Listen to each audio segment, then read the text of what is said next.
오늘은 개혁주의와 세대주의로 본 요한계시록 강해 28번째 말씀을 증거하겠습니다. 오늘은 요한계시록 3장 7절로 13절까지 본문이 되겠는데요. 여기는 빌라델비아 교회에 대한 말씀입니다. 이 교회를 말씀드릴 수 있게 돼서 참 좋습니다. 왜냐하면 이 교회는 신실한 교회이기 때문입니다. 서머나 교회와 더불어서 이 빌라델비아 교회는 주님께서 책망을 하신 것이 없습니다. 칭찬을 하셨습니다. 칭찬받은 교회, 주님께서 기뻐하신 교회, 이 빌라델비아 교회, 신실한 교회에 대해서 말씀드릴 때 여기서 우리가 많은 교훈이 있기 때문에 오늘 이 말씀을 증거할 수 있게 돼서 아주 참 기쁩니다.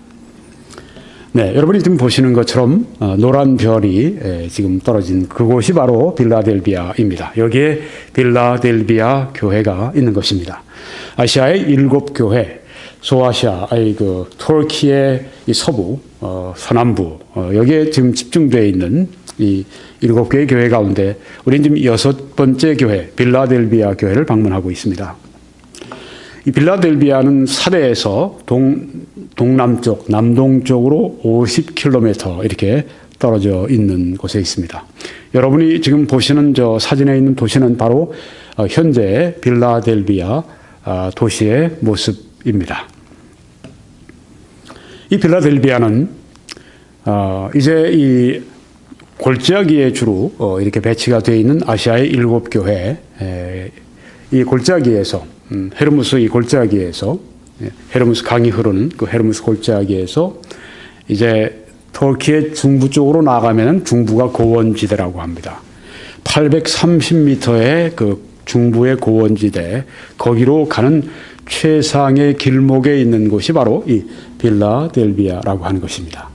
여러분이 지금 보시는 저 전경도 빌라델비아 이 근처의 모습을 보여주고 있습니다. 네, 거기에 지금 유적인데요. 빌라델비아는 주전 189년에 세워졌습니다. 버가모 도시의 왕이 세웠거나 아니면 그 동생 아탈루스 2세가 세웠거나 한데요. 네, 아탈루스 2세라고 우리가 설립자를 그렇게 얘기해 보겠습니다.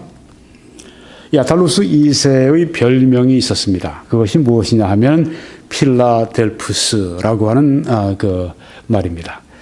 형제 사랑이라고 하는 뜻인데요. 네, 그래서 이제 빌라델비아 교회, 이것은 이제 형제 사랑이라고 하는 이름을 가진 도시에서 딴, 그러니까 그 교회도 형제 사랑 교회가 되는 것이죠. 미국의 동부에도 필라델피아가 있죠. 네, 그게 이제 brotherly love, 형제 사랑인데 얼마 전에 큰 폭동이 일어나서 그 이름답지 못한 도시로 그렇게 비춰진 적이 있습니다. 네. 이 필라델푸스, 네, 형제 사랑이라는 이름을 가진 이것이 바로 빌라델비아의 뜻이라고 하는 것입니다. 그 빌라델비아는 헬레니즘 문화, 헬레니즘 또 헬라의 문화, 헬라의 언어 이런 것을 전파하는 것을 목적으로 세운 그런 도시였었습니다. 그러니까 전파하는 것, 뭐 선교사 도시라 이렇게 어떤 분이 그 표현을 했던데요. 네, 뭐 이 복음을 전파하는 선교, 그런 선교가 아니라 헬레니즘이라고 하는 헬라의 문화를 이렇게 전파하는 목적으로 설립된 그런 도시였었습니다. AD 19년, 주후 19년에 그 근처에 루디아 왕국의 그 언어가 헬라어로 바뀐 거 보면은 이 빌라델비아 도시가 사명을 다 잘 이룬 것을 우리가 알 수가 있습니다. 이 빌라델비아는 지진지대에 위치하고 있었습니다. 그래서 주후 17년경에 큰 지진이 일어나서 이 빌라델비아가 아주 지진의 진앙지였었는데 그 사대 그리고 이웃 10도시를 강탈을 했습니다. 그리고 이 지진의 진앙지였기 때문에 그 이후에 여진이 많이 일어났습니다. 이번에 그 네팔에 큰 지진이 일어났었죠. 네. 거의 10,000명에 가까운 사람들이 목숨을 잃었습니다.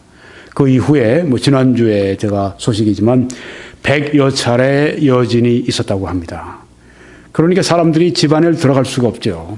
지금은 세워져 있는 것 같지만 여진으로 아마 강진으로 거의 이 스트럭처가 그 구조가 막 구조물이 막 흔들렸는데 네, 여진 때문에 언제 깔릴지 모르기 때문에 밖에서 텐트에 있고 그러는데 뭐 이제 그 우기가 닥치게 되면은 또 그 비를 피해야 되고 전염병이 돌고 뭐 여러 가지 지금 어려움이 네팔에 참 많습니다. 네, 아주 이 지진 참 무서운 일인데요.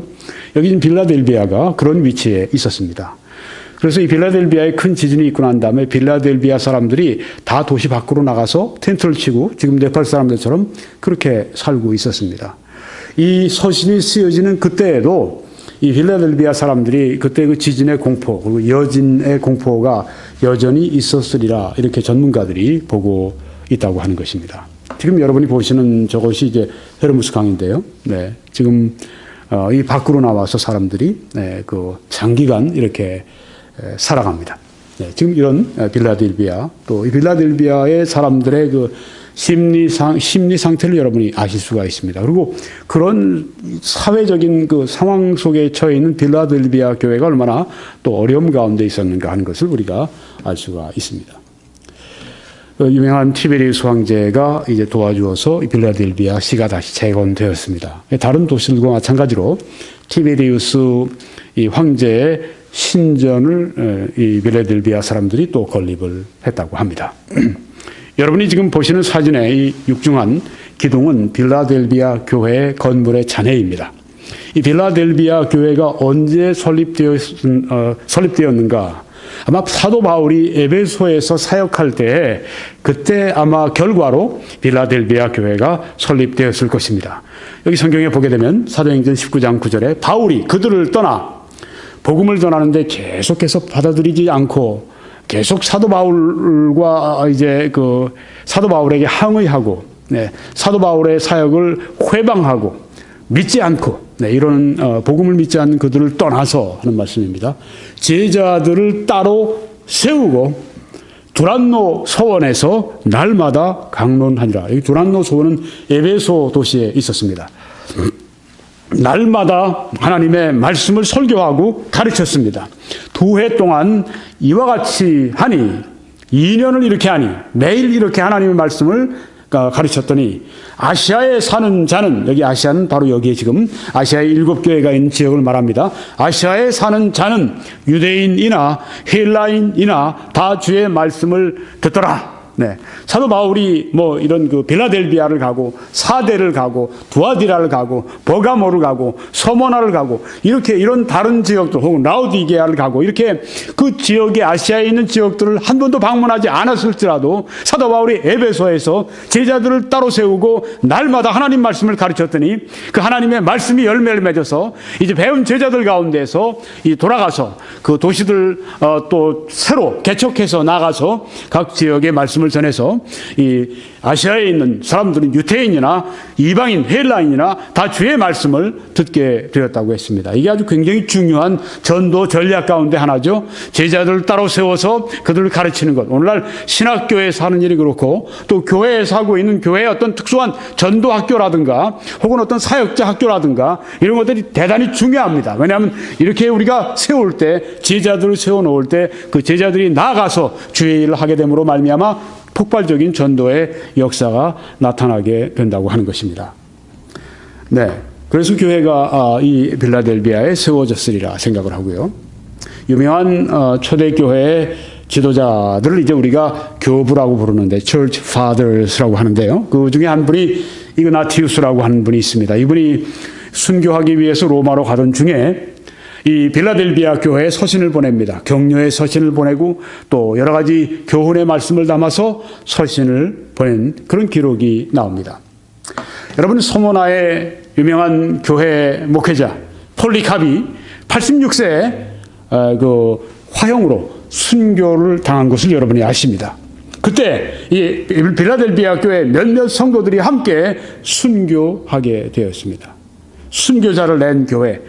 순교를 저들이 불사하고 주님을 따르는 이 교회, 이것이 바로 빌라델비아 교회에 살아있는 그런 교회의 모습이었다고 하는 것입니다. 바로 50km 동북쪽에 있었던, 서북 쪽에 있었던 이 사대 교회는 어떠했습니까? 저들이 이름만 살아있는 그런 교회였는데, 여기에 이 빌라델비아 교회는 살아있는 그런 교회, 아주 신앙이 약동하는, 신앙이 부흥하고 신앙이 펄펄 끓는 그런 교회인 것을 알 수가 있습니다. 그리스도를 위해서라면 불 속에도 뛰어들 수 있는 성도들이 바로 이 빌라델비아 교회 성도들이었다고 하는 것입니다. 이슬람이 결국은 6세기 이후부터 지배하게 되죠. 7세기 이후부터 이슬람이 이제 이 지역을 지배하게 되고, 또 유럽의 일부까지, 그리고 아프리카의 그 북쪽에 있는 지역이라든가 모든 다 이때 그 이슬람이 모슬렘들이 지배하던 때인데, 여러분 요새 아이시스 같은 거 보십시오. 얼마나 폭력적인지 알 수가 있죠. 그래서 그 기독교인들을 기회만 있으면 집단 학살하려고 하고, 개종할래 아니면은 너희들이 죽을래 이렇게 하면서 개종을 강요하고, 이런 그 이슬람 시대에, 그런 때도 이 빌라델비아 교회는 끝까지 믿음을 지켰습니다. 순교의 각오로 주님에 대한 저들의 충성을 지켰습니다. 14세기 중반까지도 그렇게 그 믿음을 지켰다고 합니다. 그 다음에 이제 그 빌라델비아 교회도 역사에서 사라졌지만, 오랫동안 그렇게 그 믿음을 지켰던 것을 보게 됩니다. 빌라델비아 교회, 아주 신실한 그런 교회, 충성된 교회, 순교의 각오로 전진하던 그 교회, 빌라델비아 교회라고 하는 것입니다. 본문 말씀에 보시게 되면, 빌라델비아 교회의 사자에게 편지하라. 목회자에게 편지하라. 거룩하고 진실하사 다윗의 열쇠를 가지신 이, 곧 열면 닫을 사람이 없고 닫으면 열 사람이 없는 그가 이르시되, 이렇게 항상 우리가 교회에 편지 쓰라고 하신 말씀 뒤에는 주님의 그 캐릭터, 주님의 성품, 주님의 속성을 이렇게 말씀하시는데, 여기에서는 거룩하고 이렇게 먼저 표현하셨습니다. 거룩함이라고 하는 것은 하나님의 속성입니다. 절대적인 거룩함은 오직 하나님께만 있습니다. 거룩한이라고 예수님이 자신을 소개하신 것은 결국은 하나님의 속성을 가지고 계신 하나님이시라, 예수님의 신성을 여기에서 말씀을 하신 것입니다. 이사야 6장 3절에는 거룩하다 거룩하다 거룩하다 만군의 여호와여, 이렇게 하나님의 거룩하심을 말씀하고 있습니다. 이 거룩한 자는 예수님의 구세주로서의 명칭을 말씀하고 있다고 하는 것입니다. 여기에 귀신 들린 자가 예수님을 향해 이렇게 부르짖습니다. 나는 당신이 누구인 줄 아노니 하나님의 거룩한 자니이다, 이렇게 말을 합니다. 귀신이 알아보는 거예요. 그 안에 있는 귀신이 알아보고 귀신 들린 자를 통해 지금 그 말을 하는 것입니다. 하나님의 거룩하신 분입니다. 네, 예수님은 하나님의 거룩하신 분입니다. 가브리엘 천사는 이렇게 또 선언합니다. 나실 바 거룩한 이는 하나님의 아들이라 일컬어지리라. 네. 거룩한 이 예수님을 거룩한 분이라고 이렇게 천사가 소개합니다.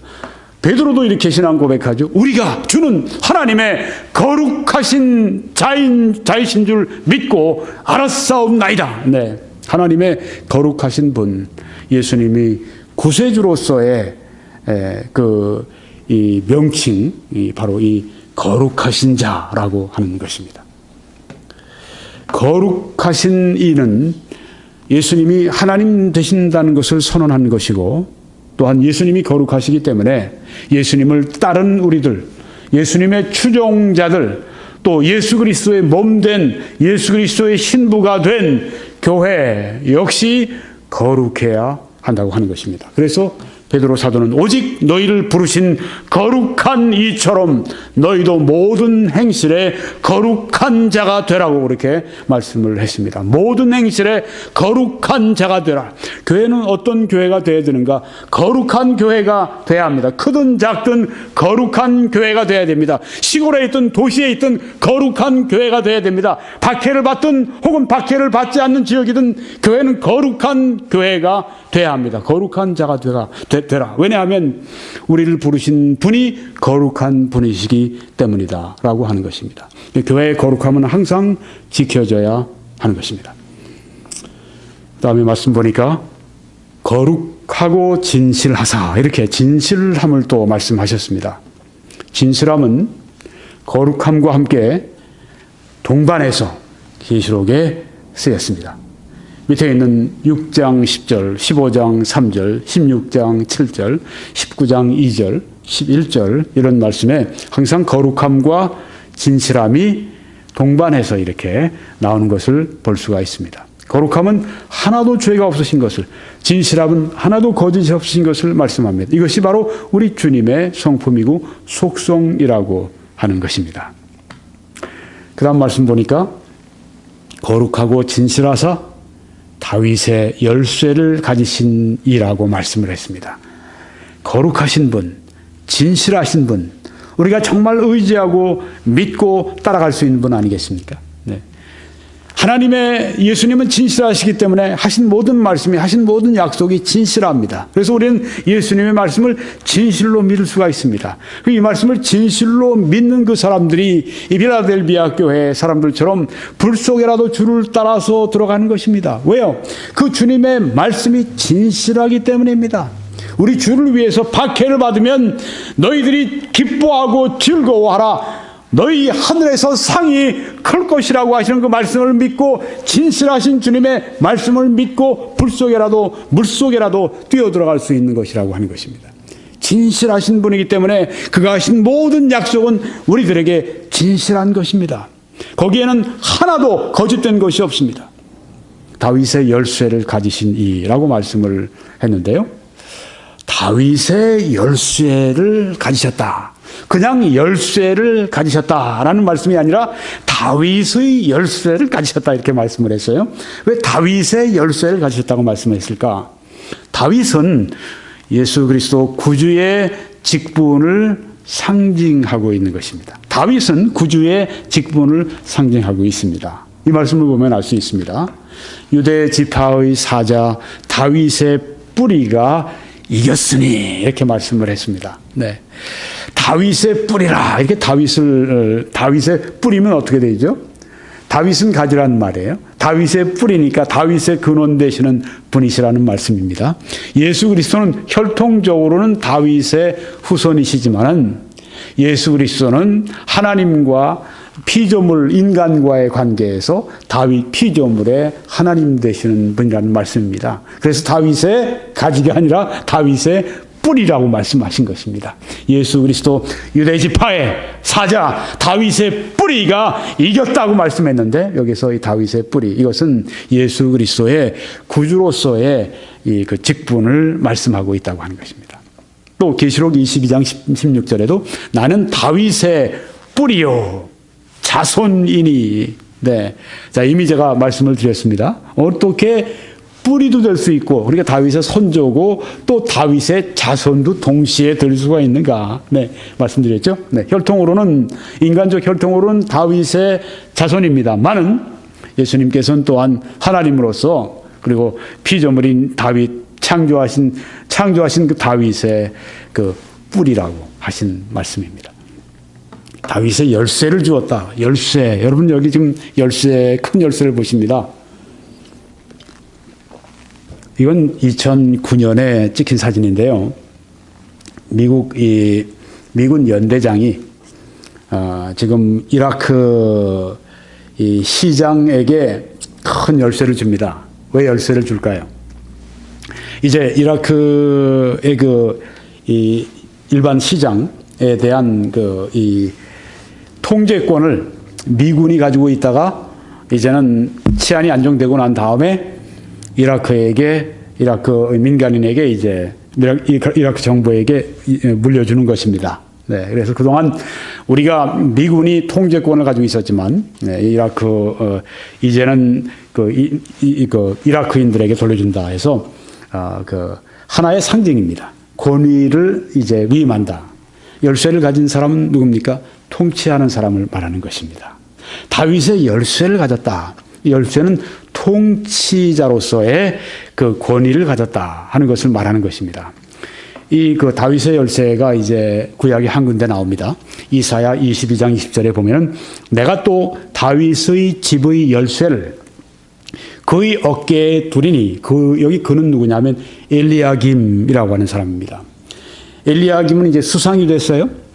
히스기야 왕 시대 때 수상이 되었습니다. 그 전에 셉나라고 하는 사람이 수상이었습니다. 그런데 그가 충성되지 못했습니다. 그래서 하나님께서 그를 이제 쫓아내시고 이제는 엘리야김에게 다윗의 집의 열쇠를 그에게 맡기셨습니다. 즉 다윗의 이 왕가에 출입할 수 있는 것, 또 거기에 관한 일, 이것을 누가 다 맡고 있냐면 엘리야김이 맡았습니다. 그 통치권을 엘리야김이 맡았습니다. 엘리야김을 통하지 않고는 왕 앞에 나갈 수가 없습니다. 엘리야김이 그렇기 때문에 그 열쇠를 가지고 있는 것입니다. 여기 보면 그가 열면 닫을 자가 없겠고 닫으면 열 자가 없으리라. 열쇠를 가지고 열면 닫을 자가 없고 닫으면 열 자가 없을 것이다. 이렇게 엘리야김이 받은 통치권, 권세를 여기 지금 말하고 있습니다. 이것이 다윗의 집의 열쇠입니다. 자, 이 통치권, 이것을 지금 누가 가지고 계신가? 거룩하고 진실하사 다윗의 열쇠를 가지신 주께서 하고 말씀을 했는데요.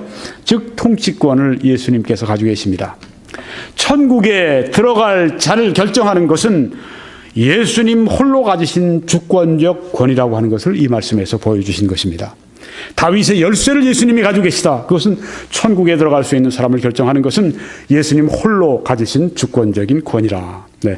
열면 닫을 자가 없고 닫으면 열 자가 없는 분이 바로 예수님이시다.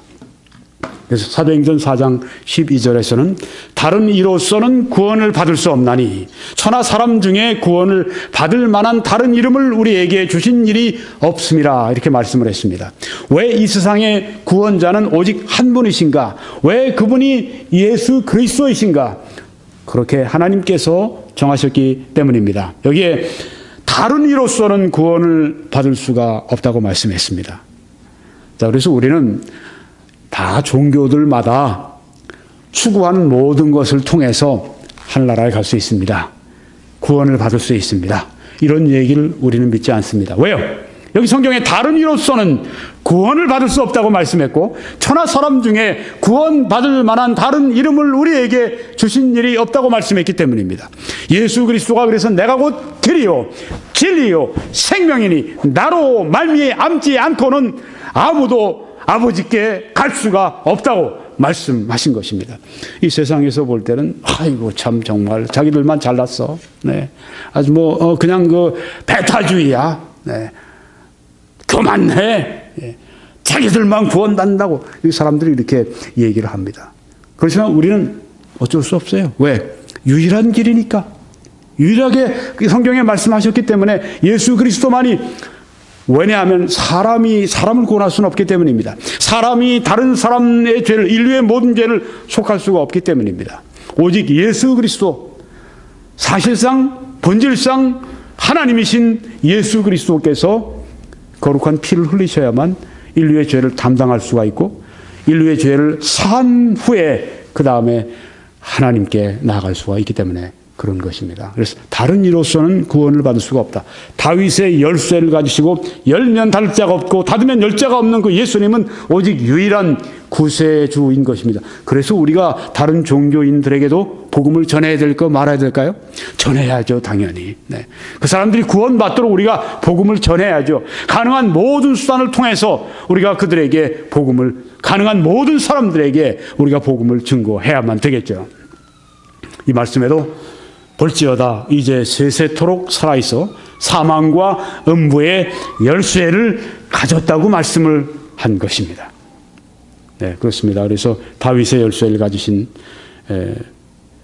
천국에 들어가는 것을 홀로 결정하시는 분이 우리 주 예수 그리스도이시다 하는 것을 성경이 말씀하고 있고요. 그 다음에 이 말씀 보니까 곧 열면 닫을 사람이 없고 닫으면 열 사람이 없는 그가 이르시되, 네, 열면 문을 열면 닫을 수 있는 사람이 없어요. 닫아버리시면 열 수 있는 사람이 없습니다. 전능하신 것을 보여주고 있습니다. 예수 그리스도는 전능하신 하나님이시라고 하는 것을 이 말씀에서 보여주고 있다고 하는 것입니다. 우리 주님이 한번 닫으시면 열 사람이 없습니다. 열시면 닫을 사람이 없습니다. 이런 가운데서 이 말씀이 있는 것입니다. 볼지어다 내가 네 앞에 열린 문을 두었으되 능히 닫을 사람이 없으리라. 빌라델비아 교회에 열린 문을 열어주었다고 말씀했습니다. 예수님이 열린 문을 빌라델비아 교회 성도들을 위해서 열어주셨습니다. 그러니까 누가 닫을 수 있습니까? 예수님 외엔 닫을 사람이 없습니다. 능히 닫을 사람이 없으리라. 문을 열어두시면 닫을 사람이 없으리라. 자, 이 주님의 절대적인 통치권, 주권 아래서 지금 빌라델비아 교회에 어떤 일이 일어났냐면 복음을 전할 수 있는, 사역을 할 수 있는 열린 기회가 그들에게 주어지게 됐다고 하는 것입니다.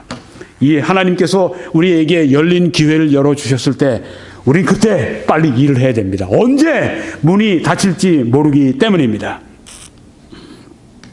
이 성경에 보니까 빌라델비아 교회 계시록 3장 8절이죠. 내가 네 행위를 아노니, 아신다고 했습니다. 예수님께서 우리 행위를 불꽃 같은 눈으로 보시고 아시고 있다고 하는 말씀입니다. 여러분과 저의 행위를 아십니다. 우리가 뭐 과장해도 그 내용을 아십니다. 우리가 숨겨도 그 내용을 아십니다. 내가 네 행위를 아노니, 사람들에게 우리가 보이지 않아도 우리 주님께서 다 알고 계십니다. 내가 네 행위를 아노니, 네가 작은 능력을 가지고서도 내 말을 지키며 내 이름을 배반하지 아니하였도다. 이렇게 말씀하고 있습니다. 내가 너를 안다. 너의 행위를 안다. 내가 너를 잘 알고 있다. 누구보다 너를 잘 알고 있다. 그리고 네가 작은 능력을 가지고도 하고 말씀을 했는데요. 여기 작은 능력은 영적인 능력을 말하는 것이 아닙니다. 왜냐하면 작은 능력을 가지고 어떻게 주님의 말씀을 지키고 주님의 이름을 배반하지 않을 수가 있겠습니까? 여기 작은 능력은 그런 작은 능력이 아닙니다. 이 작은 능력은 무엇일까요? 네. 성도 수가 적은 것을 뜻한다고 볼 수가 있습니다. 존 나가도 목사님 같은 분은 이 작은 능력을 이렇게 그 두 가지로 해석을 하는데 맞는다고 생각합니다. 성도의 수가 적었다. 빌라델비아 교회는 이 성도의 수가 작은 그런 교회였다. 또 그 성도들이 사회적으로 신분이 천하고 낮았던, 그래서 교육이나 혹은 경제력이나 이런 것들이 약했던 그런 성도들이었을 것이다. 이렇게 생각을 하십니다. 성도 수가 적은 데다가 사회적인 신분이 낮은 작은 능력을 가지고 있지만은 그들은 어땠습니까? 하나님의 말씀을 지켰고 그들은 또한 예수님의 이름을 배반하지 아니했습니다. 그들에게 영적 능력이 있었습니다. 그들에게 성화가 있었습니다. 하나님 말씀을 지킨다고 하는 것은 거룩한 삶을 살고 있다고 하는 것이죠. 예수 그리스도를 닮아가고 있다고 하는 것이죠. 또 그들은 예수님의 이름을 부인하지 않았습니다. 복음 전파하고 사역에는 강했습니다. 인간적으로는 약했지만 그들은 영적으로는 강했습니다. 이게 빌라델비아 교회의 살아있는 모습이었습니다. 우리가 감리교회 같은 이 교단이 시작할 때 보면요, 요한 웨슬레 같은 분은 학자입니다. 그분은 옥스퍼드 대학의 출신이고 책도 많이 썼고, 네, 무척 많이 책을 읽은 분이고 책도 많이 썼고 학자예요, 그분은. 그렇지만 그분이 처음 운동을 동생 찰스 웨슬레와 함께 시작했을 때 처음 이 요한 웨슬레 형제에게 찾아와서 함께 신앙생활을 하던 이 초기 감리교인들은 그렇게 부자나 그렇게 뭐 교육을 많이 받거나 그렇게 사회적인 신분이 높거나 그런 사람도 별로 없었어요. 다 저들이 보면은 그 힘들었고 어려운 사람들이 먼저 복음을 잘 받아들이고 그렇게 하면서 이제 감리교회가 초기에 그렇게 하다가 점점 이제 발전하면서 이제 잘 믿으면서 이제 그 부해지고 이제 복도 받고 이제 그 뭐 교육도 받게 되고 뭐 이런 그 사회적 신분이 상승하게 된 것이죠. 네, 마찬가지입니다. 이 빌라델비아 교회 역사가 아주 깊지 않습니다. 성도 수는 적습니다. 사회적 신분이 낮습니다. 네, 인간적으로 볼 때는 약합니다. 그럼에도 불구하고 저들은 믿음을 굳건하게 지켰습니다. 영적으로 능력이 있었습니다. 성화의 과정을 저들이 잘 밟아가고 있었습니다. 복음 전파에 맹렬하게 일하던 그런 성도들이었다고 하는 것입니다. 사도 바울은 그래서 동일하게 이렇게 말씀합니다. 내가 그리스도를 위하여 약한 것들과 능력과 궁핍과 박해와 곤고를 기뻐하노니 이는 내가 약한 그때 강함이라 이렇게 말씀을 했습니다. 이게 바로 기독교의 패러독스, 역설이라고 하는 것입니다. 우리가 약한데 우리가 약한 것으로 떨어지는 것이 아니라 약한 그때 우리가 주님을 붙들고 주님과 함께 할 때 주님이 우리를 통해 역사하심으로 우리가 오히려 더 강하다고 하는 것입니다. 오히려 사람들이 너무 많이 배우고 너무 많이 가지고 있고 너무 재주가 많고 그러다 보면 그걸 믿기 때문에 하나님께 의지하지 않음으로 말미암아 인간적으로는 강하지만 영적으로 약한 경우가 왕왕 있습니다. 그런데 여기 성경에 보게 되니까 사도 바울도 나는 약한 그때 강함이라고 말씀했는데 여기 빌립보 성도들도 마찬가지로 그들이 작은 능력을 가지고 있지만 너희들이 내 말을 지켰고 또한 너희들이 내 이름을 부정하지 아니했다고 말씀하지 않습니까? 그래서 우리가 나는 약하기 때문에 못하다고 얘기하는 것은 믿음이 아닌 것입니다. 나는 약함에도 불구하고 하나님의 성령이 나를 통해 일하시기 때문에 나는 영적으로 주님과 함께 강하다, 그렇게 여기 사도 바울처럼 말을 할 수 있어야 됩니다. 이는 내가 약한 그때 강함이라. 내가 앞으로 돈 많이 벌고 내가 앞으로 교육 많이 받고 내가 앞으로 사회적인 신분이 높아지면 그때 내가 말씀을 잘 지키고 그때 내가 복음을 잘 전하고, 그건 헛소리입니다. 지금 해야 합니다. 약한 그때 강하게 만드시는 하나님을 의지하시고 앞으로 하나님이 복을 주시고 앞으로 하나님께서 훈련시켜 주시고 이렇게 높여주시고 그렇게 해서 그런 신분이 되면 거기에서 또 그렇게 귀하게 여전히 영적으로 하나님 앞에 가난한 가운데 그리고 영적으로 그래서 강하게 쓰임받을 수가 있다고 하는 것입니다. 그렇습니다. 약한 그때 강함이라. 필라델비아 교회는 작은 능력을 가지고 있었습니다. 약했습니다. 그렇지만 그들은 영적으로 사도 바울처럼에게 강했던 사람들입니다. 여기 보니까 이들은 내 말을 지켰다고 말씀했습니다. 너희가 내 말을 지켰다. 네가 작은 능력을 가지고서도 내 말을 지켰다. 이렇게 필라델비아 성도들을 칭찬하셨는데요. 그 말씀에 순종한다고 하는 것은 무엇일까요? 여기 요한복음 14장 23절에 보니까 예수께서 대답하여 이르시되 사람이 나를 사랑하면 내 말을 지키리니 내 아버지께서 그를 사랑하실 것이요 우리가 그에게 와서 거처를 그와 함께 하리라. 이렇게 말씀을 했습니다. 하나님의 말씀을 지킨다고 하는 것은 무엇인가? 하나님을 사랑한다고 하는 것입니다. 말씀을 순종하고 있다. 하나님을 사랑한다고 하는 것입니다. 이제 우리가 목사님들이 이제 이렇게 질문을 하죠. 여러분, 오늘 저녁 주님을 사랑하십니까? 네, 그렇게 물어보십니다. 그럼 어떻게 대답하십니까? 아멘. 그렇게 대답합니다. 그때, 오늘 저녁에 내가 좀 필링이 그래. 주님을 사랑하는 것 같아. 이런 의미가 아닙니다. 여기 성경에는 내 말을 지키고 있으면 나를 사랑하는 것이다. 네. 필링이 아니에요. 느낌이 아닙니다. 나의 하나님의 말씀을 순종하는 그 행위, 이게 바로 하나님을 사랑하는 것이다. 이렇게 말씀하고 있습니다. 그러면 하나님은 어떻게 하시죠? 하나님을 사랑하는 사람은 하나님은 어떻게 하세요? 하나님이 또 그를 사랑하신다고 했습니다. 하나님의 사랑 역시 우리와 사랑이 서로 이렇게 메아리치는 걸 볼 수가 있죠. 상호작용을 하는 것을 볼 수 있죠. 우리가 하나님을 사랑합니다. 그러면 하나님은 그래? 그러고서 그냥 다른 곳을 가시는 분이 아니에요. 짝사랑을 우리가 하는 것이 아닙니다. 우리가 하나님을 사랑합니다. 그러면 하나님께서 나도 너를 사랑한다. 이렇게 하나님께서 함께 이중주를 해주시는, 이중창을 해주시는 거예요. 나도 너희를 사랑한다. 그리고 내가 그에게 가서 거처를 그와 함께 하겠다. 네. 사랑하니까. 네. 하나님의 사랑을 받는 것, 그것은 바로 하나님의 말씀을 순종하는 것입니다. 하나님의 말씀을 순종할 때 하나님의 사랑이 그 사람 생애 가운데 넘쳐나게 됩니다. 하나님의 사랑이 함께 하는데 최고의 복이 함께 하는데요. 나를 사랑하지 아니하는 자는 내 말을 지키지 아니하나니 너희가 듣는 말은 내 말이 아니요 나를 보내신 아버지의 말씀이라. 하나님의 말씀을 순종하지 않는 것은 주님을 사랑하지 않는 것이다. 네, 내가 말씀 순종하지 않을 때 자백해야 됩니다. 제가 주님을 사랑하지 않는 것을 용서해 주십시오. 자, 그런데 이 말씀을 어떻게 지켰을까요? 그 비결이 여기 나옵니다. 디모데후서 1장 13절에 우리 안에 거하시는 성령으로 말미암아 내게 부탁한 아름다운 것을 지키라 이렇게 말씀을 했습니다. 사도 바울이 이제 성령의 감동을 통해 그들에게 주신 좋은 말씀들이 있습니다. 귀한 하나님의 말씀들이 있습니다. 그것을 어떻게 지키는가? 성령으로 말미암아 지켜라. By the Holy Spirit. 성령으로 말미암아 너희들이 이 말씀을 지키라 그렇게 했습니다. 빌라델비아 성도들이 하나님의 말씀을 지켜서 주님께서 기뻐하시고 칭찬하셨어요. 네, 그러면 그들이 어떻게 그 말씀을 지키는 사람들이 되었을까? 주님을 사랑하는 사람들이 되었을까? 성령으로 말미암아 그렇게 했다고 여기 성경에 말씀하고 있습니다. 즉 그들은 성령으로 말미암아 순종했던 사람들이고 성령으로 능력을 받아서 하나님의 말씀을 지켰던 사람들이라고 하는 것입니다. 여기 성경에 보니까요. 로마서 8장 4절에 육신을 따르지 않고 성령을 따라 행하는 우리에게 율법의 요구가 이루어지게 하려 하심이라고 말씀을 했습니다.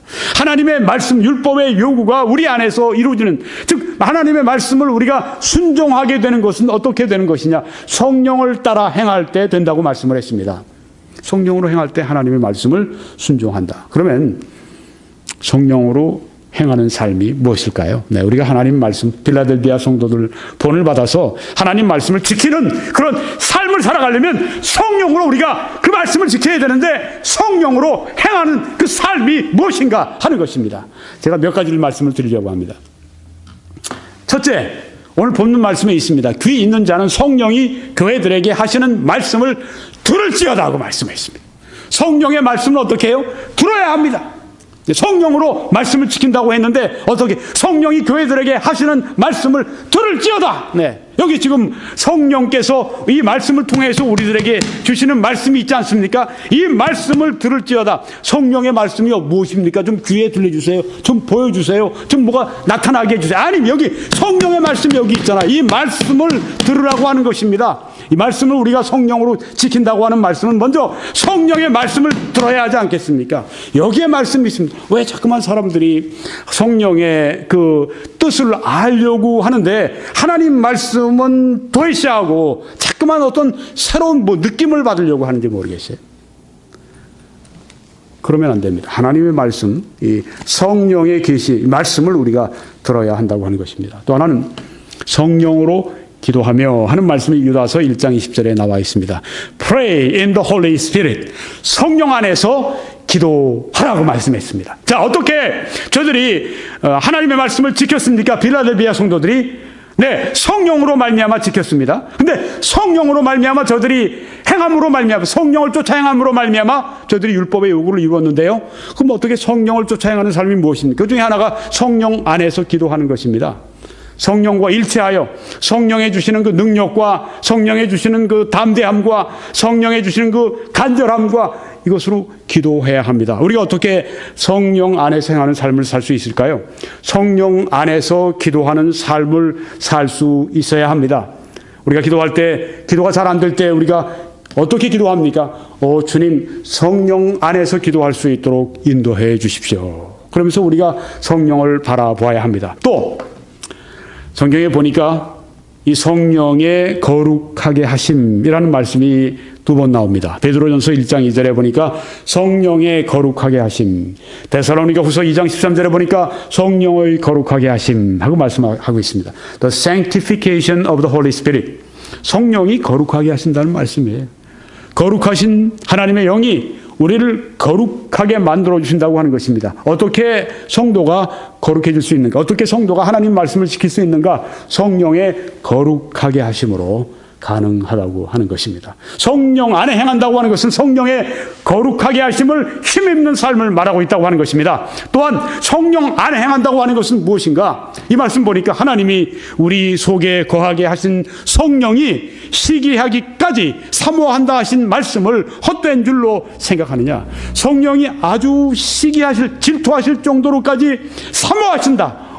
우리를 왜 사모하신다? 우리가 하나님과 동행하기를 사모하신다고 하는 것입니다. 하나님과 친구 되기를 사모하신다는 말씀입니다. 여러분 이 야고보 4장 말씀 보게 되면 육신과 짝이 되는 사람, 세상과 벗이 되는 사람, 바로 이런 사람은 하나님과 원수되는 것을 알지 못하느냐 이렇게 말씀을 했습니다.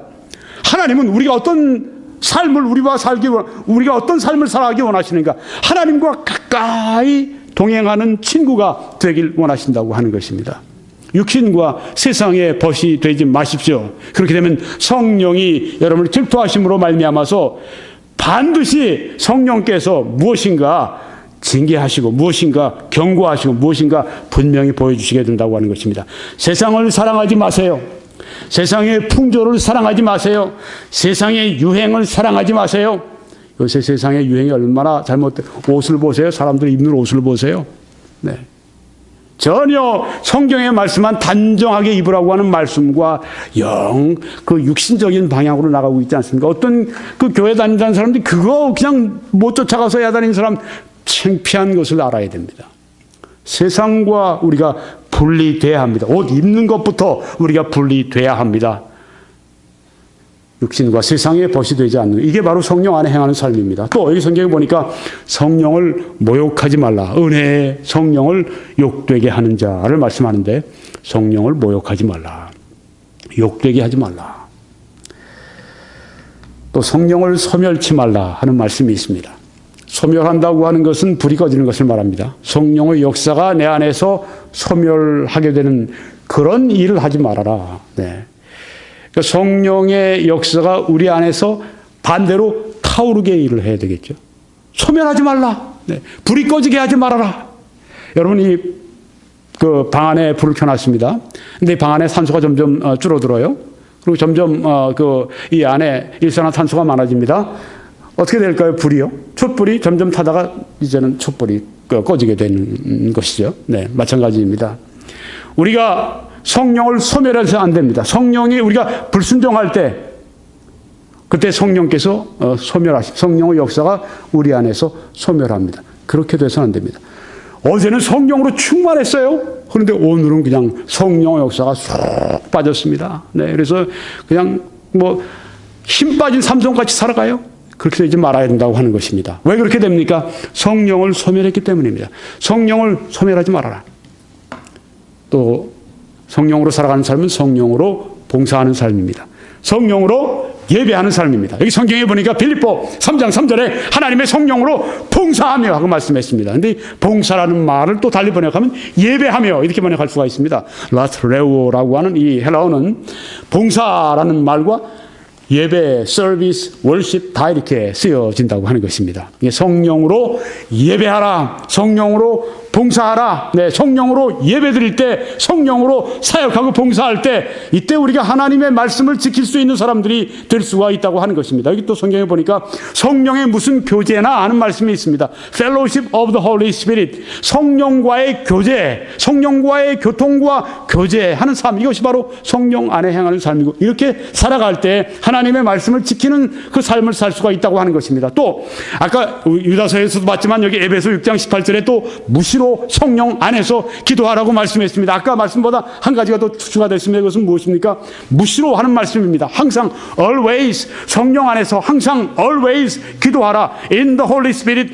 pray in the Holy Spirit. pray always in the Holy Spirit. 항상 무시로 성령 안에서 기도하는 삶을 살아라. 그렇게 해야 성령으로 말미암아 율법의 요구를 이룬 삶을 살아갈 수 있다 하는 말씀인 것입니다. 또 성령의 검 곧 하나님의 말씀을 가지라고 에베소 6장 17절에 말씀했습니다. 성령의 검은 무엇입니까? 하나님의 말씀. 이 하나님의 말씀이 성령의 검이라고 하는 것입니다.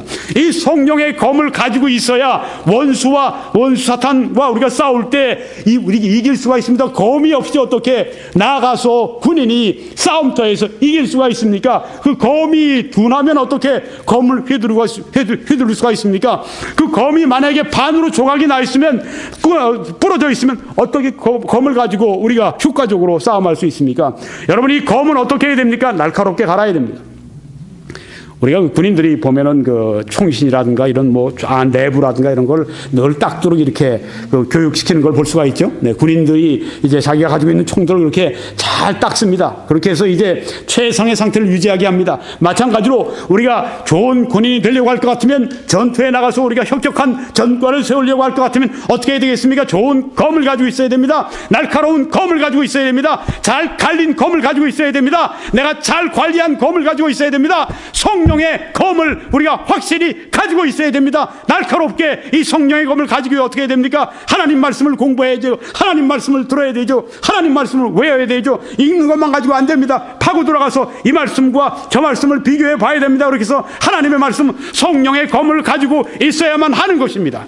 성령의 검 곧 하나님의 말씀을 가지라고 이렇게 말씀한 것입니다. 그래야 우리가 하나님의 말씀에 순종하는 삶을 살아갈 수가 있다고 하는 것입니다. 또 성령의 충만을 받으라고 에베소 5장 18절에 말씀하지 않습니까? Be filled with the Holy Spirit. 성령으로 충만함을 받아라. 성경의 다른 곳에 보니까 저들이 두려움으로 충만했다고 하는 것처럼 성령으로 충만하는 것입니다. 두려움으로 충만하면 어때요? 두려움에 그냥 온전히 사로잡혀 있는 것입니다. 그 보이는 게 두려움뿐이에요. 바로 이런 것처럼 성령으로 충만함 받은 것은 성령으로 사로잡히는 경험을 말합니다. 성령이 나를 지배하시는 경험을 말합니다. 성령의 충만을 받아라. 성령의 지배를 받아라. 성령의 지배를 받기 위해서 할 수 있는 일은 성령의 지배에 맡겨야죠. 그래야 성령이 그를 지배해 주시게 되는 것이죠. 하나님의 성령이 우리에게 생각지도 않게 그냥 임하시는 때가 있어요. 여기 충만하게 해주신 때가 있습니다. 그렇지만 항상 그런 게 아닙니다. 그것만 항상 기대해서는 안 됩니다. 많지가 않습니다. 그런 경우는. 우리가 성령의 지배에 우리가 순종해야 합니다. 항상 순종해야 됩니다. 그때 성령이 충만하게 임하실 것입니다. 또 성경에 보니까 에베소 4장 40절에 하나님의 성령을 어떻게 하지 말라? 근심하게 하지 말라. Grieve not the Holy Spirit. Grieve not the Holy Spirit. 이렇게 영어 성경들이 번역을 했는데 grieve라고 하는 것은 슬프시다. 이 표현이 더 좋습니다. 성령을 슬프시게 하지 말아라. 성령과 동행하기 위해서 성령의 능력을 받기 위해서 성령을 슬프시게 하지 말아라. 성령이 언제 슬퍼하십니까? 좋아하시지 않는 걸 할 때 우리가 주님이 성령이 슬퍼하시죠. 우리도 언제 슬퍼합니까? 내가 원치 않는 것, 좋지 않은 것을 할 때 우리도 슬퍼합니다. 마찬가지로 성령이 기뻐하시지 않는 것을 우리가 할 때 성령을 슬프시게 해드린다고 하는 것입니다. 성령을 근심하게 하지 말라. 그럼 성령이 소멸하게 됩니다. 성령의 충만함이 그에게 떠나게 됩니다. 그래서 성령의 능력이 없이 하나님의 말씀을 지킬 수가 없는 거예요. 또 성령의 하나 되게 하신 것을 힘써 지키라. 이렇게 에베소 4장 3절에 말씀했습니다. 네, 이 빌라델비아 교회 성도들은 개인이 강력한 주님의 군사였을 뿐 아니라 그들은 성령이 그 교회를 하나로 연합시켜 놓으신 것을 그들이 잘 지켰습니다. 성령이 하나 되게 하십니다. 교회를. 마음이 일치하게 만듭니다. 근데 사탄은 항상 와서 가라지를 뿌립니다. 사람들 사이에 이간질을 시킵니다. 대표적인 게 무엇이죠? 이 입에서 나옵니다. 혀에서 나옵니다. 어떤 말을 할 때, 편론할 때, 쓸데없는 잡담을 할 때, 쓸데없이 다른 사람에 비판을 하게 될 때, 근거 없는 얘기를 할 때, 참소할 때, 바로 이럴 때 성령의 연합을 깹니다. 혀를 주의해야 됩니다. 이 혀를 통해서 얼마나 사탄이 교회 안에 역사하는지 모릅니다. 특별히 갓 구원받은 성도들 가운데서 이런 실수를 하는 경우가 참 많이 있습니다. 함부로 처음부터 우리 성도들의 그 교육을 위해서, 양육을 위해서 해야 될 일은 혀 주의시키는 교육을 시켜야 합니다. 잡담하는 것, 또 다른 사람에 대해서 편론하는 것, 이런 것은 죄라고 하는 것을 확실하게 알려줘야 됩니다. 분노하는 것, 죄라고 하는 것을 확실하게 알려줘야 됩니다. 우리가 세상에서 마음대로 화를 냈어요. 근데 화내는 것이 죄라고 하는 것을 우리가 확실하게 알고 주지를 시켜줘야 된다고 하는 것입니다. 그런 것이 성령의 연합을 깨는 것입니다.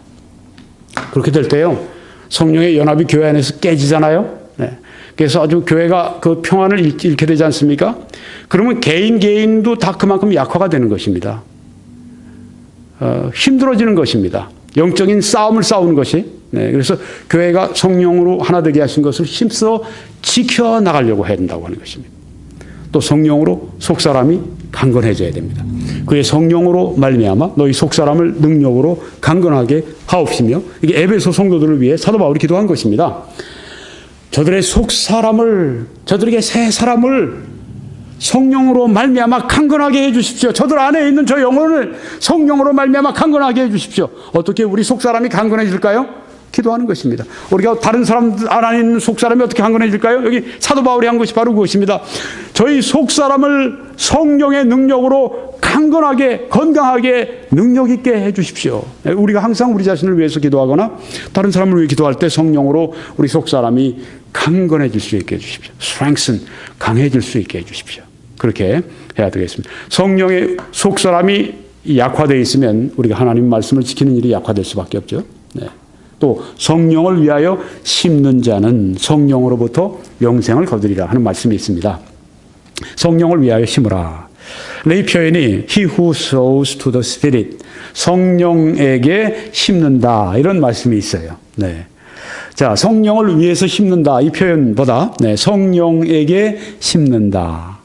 여러분이 기도할 때 성령에게 심는 것입니다. 성령의 역사를 거두게 될 것입니다. 여러분이 하나님의 말씀을 깊이 공부할 때 다른 모든 것, TV 보는 거 다 제쳐놓고, 뭐 사람들과 좀 재미있는 대화하는 거 다 제쳐놓고, 위로받고 위로주는 것 그것도 다 제쳐놓고, 그저 하나님 말씀으로 위로받고, 하나님 말씀으로 지도받고, 하나님 말씀으로 내가 변화되고, 하나님 말씀으로 내가 회개하고, 하나님 말씀으로 내가 능력을 얻고, 하나님 말씀으로 내가 새로워지기 위해서 이 성경을 붙들고 내가 씨름을 하는 그것은 성령에게 심는 것입니다. 왜? 성령이 여기에 기록하신 말씀을 가지고 내가 이 말씀 볼 때 성령이 이 안에서 나에게 말씀해 주시기 때문입니다. 여러분이 예배 드리게 될 때 성령에게 심는 것입니다. 왜? 성령께서 그 시간에 여러분에게 역사하시고 계시기 때문인 것입니다. 또 성령으로 살면 또한 성령으로 행할지라. 성령으로 살고 성령으로 행하는 삶을 여기 말씀하죠. 또 성령의 열매는 사랑과 희락과 하는 말씀이 나오는데, 성령의 열매, 성령의 지배를 받음으로 성령의 열매가 나를 통해 나타나게 되는 것. 여러분 항상 이 포도나무의 가지와 나무의 비유를 생각하십시오. 그 가지가 나무에 딱 붙어 있음으로 말미암아서, 그에게 딱 거기에 견고하게 그 안에 있음으로 말미암아서 나무의 모든 그런 그 양분과 수분을 다 받아서 열매를 맺는 것과 동일한 것이죠. 제가 이번에 뭘 하나 좀 심었어요. 그런데 이렇게 화분을 바꾸다가 보니까 가지가 하나 이렇게 뚝 꺾어진 걸 나중에 봤습니다. 근데 그걸 계속 놔두니까 자꾸만 시들어요. 다른데 이렇게 다른데 이렇게 해서 좀 겹쳐서 올려놓으면 이게 또 자꾸만 물 주다 그러면 떨어지고, 그러니까 자꾸만 이렇게 떨어져서 꺾여 있으니까 이게 이 꺾여진 상태로 잘 수분과 양분이 공급이 되지가 않는 것입니다. 그래서 정말 시들어요. 저는 잘 그런 걸 못하는 사람이지만 그래도 뭐 테이프라도 좀 가지고 붙여야 되겠다 해서 좀 테이프를 가지고 이렇게 이삿짐 싸는 아주 좀 센 테이프 있지 않습니까? 뭐 테이프보단 헝겊이 낫겠지만 제가 뭐 기술이 없으니까 그냥 테이프를 가지고 이렇게 해서 말아서 이렇게 해서 붙여놓으니까 이렇게 돼 있던 것이 이렇게 펴졌어요. 네. 그래가지고 이제 달려 있는데 며칠 지나서 보니까 훨씬 상태가 나아졌어요. 네. 그게 상한 게 여전히 하지만 그걸 이렇게 펴놓고 나니까 이 수분과 양분이 더 잘 공급이 되는 거예요. 네, 그래서 그것이 거의 제 모습을 찾아가는 모습을 보면서 야, 그렇구나, 네, 하는 걸 깨달았습니다. 네, 우리 주님 성령과 깊이 교제하면, 네, 하나님의 말씀을 듣고 하나님께 우리가 기도하고 성령 안에서 우리 기도하고 이렇게 하게 되면 성령의 지배가 그에게 임하게 되고 성령의 열매를 결국은 맺게 된다고 하는 것입니다. 여기 보니까 성령의 인도하시는 바가 되면 율법 아래 있지 아니하리라. 성령의 인도를 받으라. 이것이 성령 안에 행하는 삶이라고 하는 것입니다. 성령을 쫓아 행하라. 그리하면 육체의 욕심을 이루지 아니하리라. Walk in the Spirit. Walk. 여기서 말하는 것은 걷는다는 표현이지만 또 행한다는 표현입니다. 성령 안에서 행하라. 그리하면 육체의 욕심을 이루지 아니하리라. 또 믿음으로 말미암아 성령의 약속을 받게 하려 함이라. 믿음으로 우리는 성령의 약속을 받습니다. 내 말과 내 전도함이 설득력 있는 지혜의 말로 하지 아니하고 다만 성령의 나타남과 능력으로 하여 너희 믿음이 사람의 지혜에 있지 않고 하나님의 능력에 있게 하려 하였노라. 이 사도 바울의 말씀이죠. 성령으로 증언하십시오. 성령으로 설교하십시오. 성령으로 우리가 사역하십시오. 바로 이것이 성령으로 사는 삶인 것입니다. 또 하나님이 자기에게 순종하는 사람들에게 주신 성령도 그러하다고 말씀했습니다. 우리가 순종할 때 성령이 우리에게 역사하시게 된다고 하는 것입니다. 여기서 제가 순종에 대한 말씀 좀 강조해서 드릴 말씀이 있습니다. 여러분, 여기 로마서 6장에 있는 말씀은 무슨 말씀이죠? 성화에 관한 말씀입니다. 거룩함에 이르는 그 비결을 말씀하고 있는 것입니다. 6장 13절에 보면 너희 지체를 불의의 무기로 죄에게 내주지 말고 오직 너희 자신을 죽은 자 가운데서 다시 살아난 자같이 하나님께 드리며 너희 지체를 의의 무기로 하나님께 드리라고 말씀했습니다. 내주지 말고, 죄에게 내주지 말고 하나님께 드려라. 너희 지체를 하나님께 드려라. 바쳐라. 이렇게 우리들에게 명하고 계십니다. 네, 여기까지 이제 우리가 그 성령의 역사로 말미암아서 하나님의 말씀을 지킬 수 있는 능력을 받는다고 하는 것을 계속 증거해 왔는데요. 성화를 위해서는 우리의 역할도 성경에 분명히 말씀하고 있는데 이 말씀입니다. 죄에게 내주지 말고, 너희 지체를 죄에게 내주지 말고 하나님께 드려라. 의의 무기로 하나님께 드려라. 내주지 말고 하나님께 바쳐라. 하나님께 드려라. 이게 우리의 할 일이라고 하는 것을, 성화에서 우리가 할 일이라고 하는 것을 여기 말씀하고 있습니다. 너희 자신을 종으로 내주어 누구에게 순종하든지 그 순종함을 받는 자의 종이 되는 줄을 너희가 알지 못하느냐. 혹은 죄의 종으로 사망에 이르고 혹은 순종의 종으로 의에 이르느니라. 우리가 순종한 대상에게, 우리가 죄에게 우리 자신을 순종하면, 내주면 죄의 종이 되는 것이고, 우리가 의에게, 하나님께 우리가 우리 자신을 드리면, 바치면 우리는 하나님의 종이 되고 의의 종이 된다고 하는 것입니다. 그래서 19절에 너희가 너희 지체를 부정과 불법에 내주어 불법에 이른 것 같이 이제는 너희 지체를 의에게 종으로 내주어 거룩함에 이르라 말씀했습니다. 이게 굉장히 중요합니다. 네, 우리 성화에 있어서 우리의 역할이 얼마나 중요합니까? 우리가 결정을 하는 것입니다. 우리가 성령의 능력 가운데 우리가 죄에게 내주지 말고 하나님께 또 의에게 종으로 내주어 거룩함에 이르라. 네, 우리의 역할이 얼마나 중요합니까? 그렇죠? 내주는 일, 우리가 바치는 일, 의에게 종으로 내주는 일, 하나님께 우리가 드리는 일, 이렇게 함으로 말미암아서 거룩함에 이른다고 했습니다. 순종할 때, 네, 우리의 순종. 너희가 육신대로 살면 반드시 죽을 것이로되 성령으로 몸의 행실을 죽이면 살리니 하고 했습니다.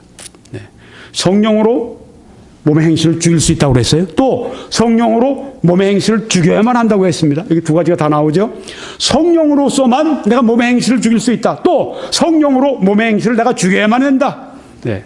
여기 우리의 특권과 우리의 의무가 여기 다 함께 나와 있는 것을 볼 수가 있습니다. 성령으로 내가 몸의 행실을 죽일 수 있다. 또 성령으로 몸의 행실을 죽여야 한다.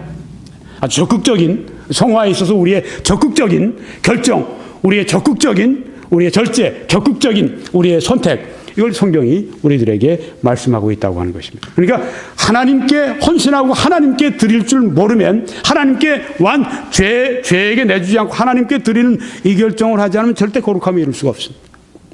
거룩함은 그저 let God, let go, 뭐 파퓰러하게 하나님이 하시게 하라, 이거로 끝나는 게 아닙니다. 성경에 하나님이 다 하신다, 이것만이 아닙니다.